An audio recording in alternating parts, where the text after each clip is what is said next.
हे मधुसूदन,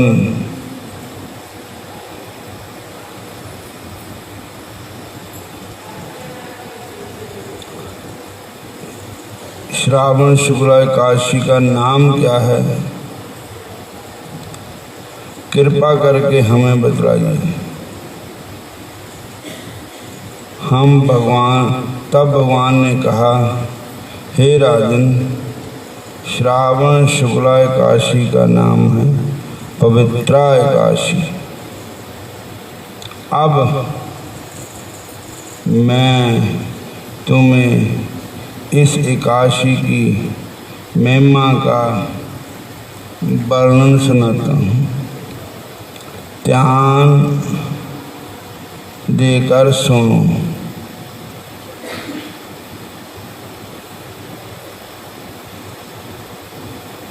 इसके श्रवण करने मात्र से वाजपेयी यज्ञ का फल मिलता है।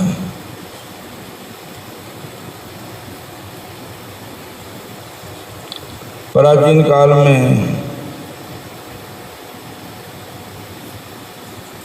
द्वापर युग के आरंभ में महिष्मतिपुरी के महिंजित नाम का एक राजा था।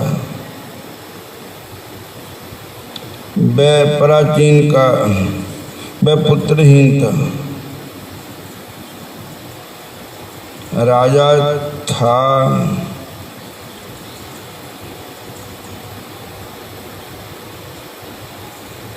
राजा का पुत्र के अभाव में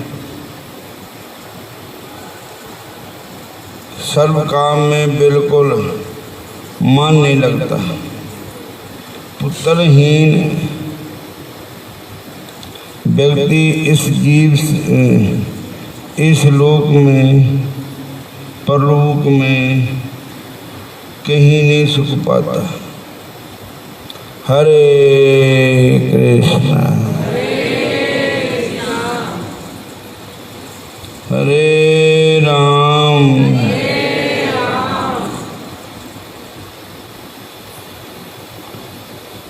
पुत्र प्राप्ति की आशा पे राजा का बहुत समय निकला, किंतु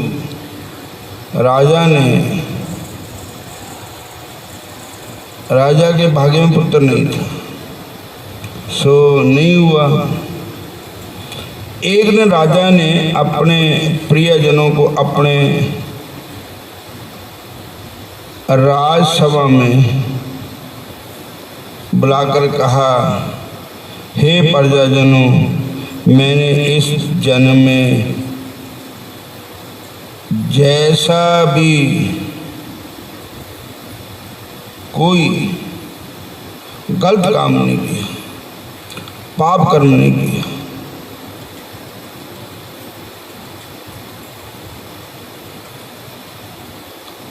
गलत ढंग से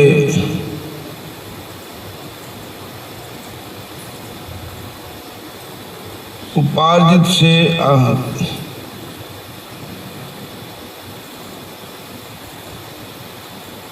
अभाव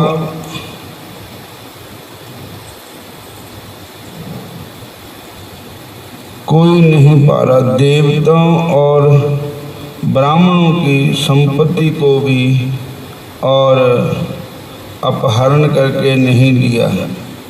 पूर्ण रूप में धर्मसार पृथ्वी का विषय करके आप इस प्रजाजनों को भी पुत्र वर पालन कर रहा हूँ।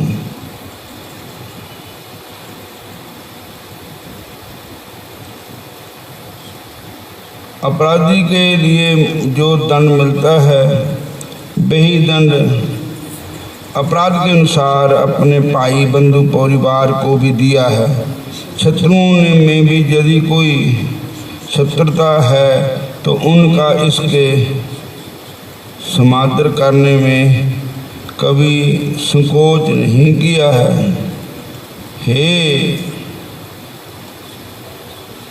हे विप्रवर, इतना प्रवचन करने के बावजूद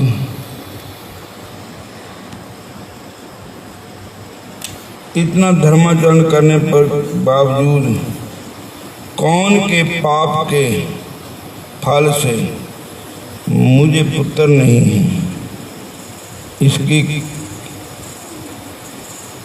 इसका क्या कारण है? विचार करके मुझे सुनाइए। राजा की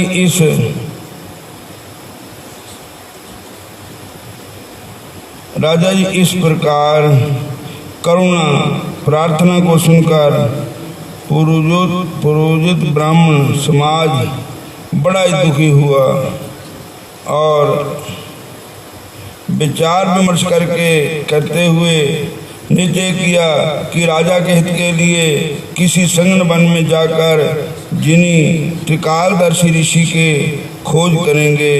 उन सब के ऐसा ही किया। इन्होंने अपने मन में प्रवेश करके कमांड करते करते ऋषि मुनियों के आश्रम देखा। हे राजन, उन्हीं में से उन्होंने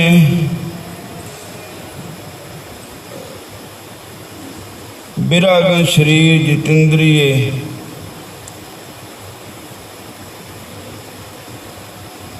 सनातन धर्म तत्वज्ञा धर्मशास्त्र विशारद ब्रह्मा के समान दीर्घ आयु वाले महान तेजस्वी लोमश ऋषि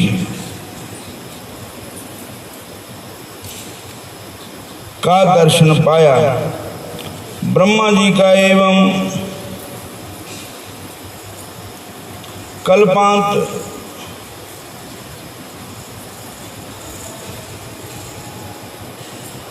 बीतने पर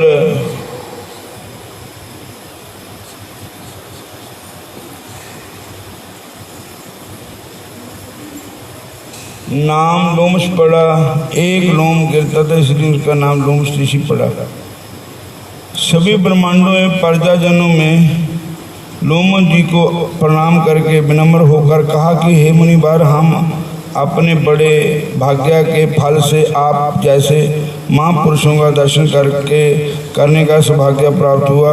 मुनि ने पूछा, आप लोग कौन हैं, किस कारण यहाँ आए हैं और क्या इस कारण आपका आगमन हुआ? मुझे देखकर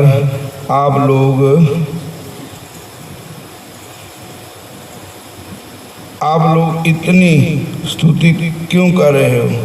तब प्रजाजनों ने कहा कि हे मुनिवर, इस सब अपने राजा के द्वारा पुत्र पालक प्रजा है तथा राजा में के दुख में हम दुखी हुए हैं। उनके घर में कोई संतान नहीं है। हे भगवान, इस सभी प्रजाजन लगन लगाकर जहाँ तपस्या करना चाहती है ऐसा कह के सभी प्रजाजन लगन लगाकर जहाँ तन में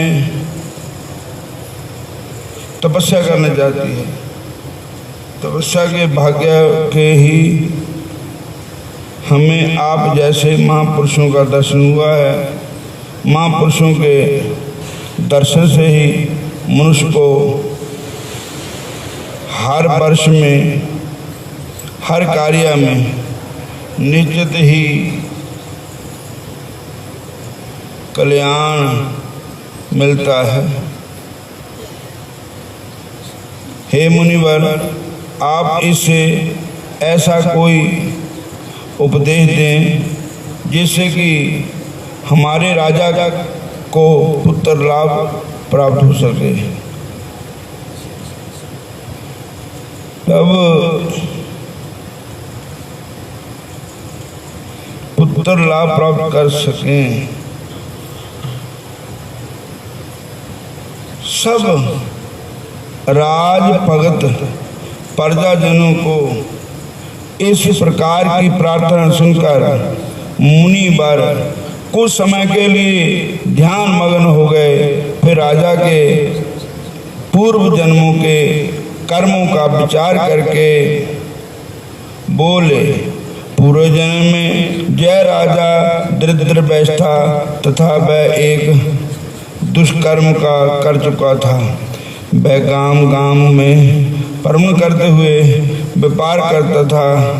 एक बार जेठ महीने में शुक्ला पक्ष को द्वादशी के दिन दोपहर के समय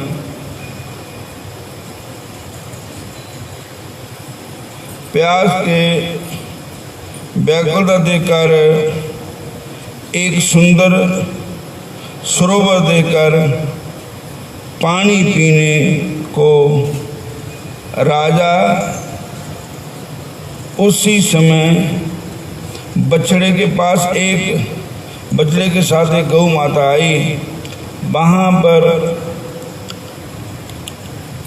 गौ माता पानी पी रही थी। गौ माता को हटा करके जब उसने अपने घोड़े को जब अपने आप को पानी पिलाया, गौ माता प्यासी रही तो गौ माता ने श्राप दे दिया, इस करके आपके घर में कोई संतान नहीं।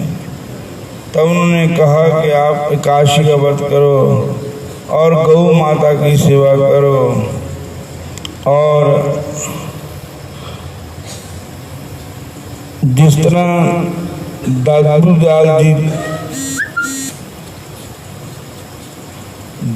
दयाल जी जो महापुरुष हुए हैं, उन्होंने भी भगवान की भक्ति में एकादशी के व्रत में अपना मन लगाया। तो अब गौ माता की पूजा करो, एकादशी का व्रत करो, इससे आपके घर में संतान हो जाएगी। श्रावण का महीना है, शुक्ला पक्ष है, पवित्र एकादशी है। तब सारी प्रजा ने, राजा ने भी श्रावण के महीने, इसका नाम पुत्र एकादशी भी है, पवित्र एकादशी भी है, व्रत किया तो भगवान ने उन पर कृपा की। थोड़ा सा वो कर्महीन है जिसके घर संतान नहीं, थोड़ा सा वो कर्महीन है जिसके घर संतान नहीं, वो पूरा बदकिस्मत समझो जात जिसे भगवान नहीं, वो पूरा बदकिस्मत समझो जिसे भगवान नहीं। थोड़ा सा वो कर्महीन है जिसके घर संतान नहीं, थोड़ा सा वो कर्महीन है जिसके घर संतान नहीं, वो पूरा बदकिस्मत समझो जात जिसे भगवान नहीं, वो पूरा बदकिस्मत समझो जिसे भगवान नहीं। हरे कृष्णा कृष्ण कृष्ण हरे हरे, हरे कृष्ण कृष्ण कृष्ण हरे हरे, हरे राम राम राम हरे हरे, हरे राम राम हरे हरे। बोलो राधा कृष्ण भगवान की।